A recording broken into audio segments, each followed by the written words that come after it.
Vaşinqtonda yerləşən Fəza Muzeyi hər il 10 milyon ziyarətçi qəbul edir. Tarixçi və muzeyin kuratoru David Dwork'un dediyinə görə, insanlar muzeydə bir neçə saat vaxt keçirməklə kainatın sirlərini fəth edir. Onun məqsədi fiziki reallığın dərk edilməsidir. Zaman nədir, fəza nədir, onların bir-biri ilə əlaqəsi. Hawking nəzəriyyəçi kimi olduqca maraqlı fikirlərə malikdir. O, Albert Einstein'in nisbilik nəzəriyyəsi ilə kvant nəzəriyyəsi arasında boşluqların araşdırılmasına çalışıb. Hawking'in nəzəriyyələri barədə Zamanın Qısa Tarixi kitabı 1988-ci ildə ən çox satılan kitab olub.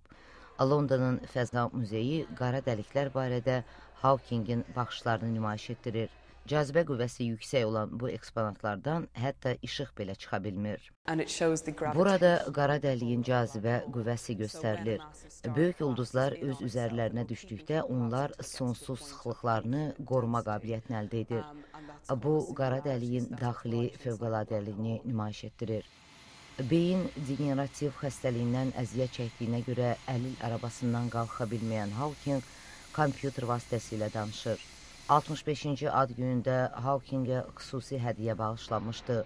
O, həqiqi kosmonavt kimi çəkisizliyi imitasiya edən qurğunu təcrübədən keçirir. 0G əladır, yüksək G problemsizdir. Mən daim yüksələ bilirəm. Alimin vücudu hərəkətsiz, beyni isə daimi fəaliyyətdədir.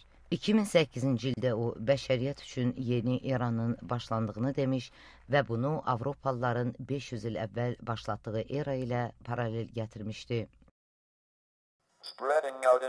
Fəzanın kəşfinin genişləndirilməsi bəşəriyyətin gələcəyini tamamilə dəyişəcək. Bəlkə də gələcəyimiz olmadığını aşkarlayacaq.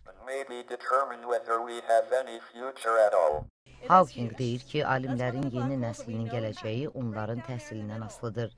Bəlkə də bu uşaqlar arasında Stephen Hawking'in kosmosun sirlərinin açılması axtarışının davamçısı olanlar var.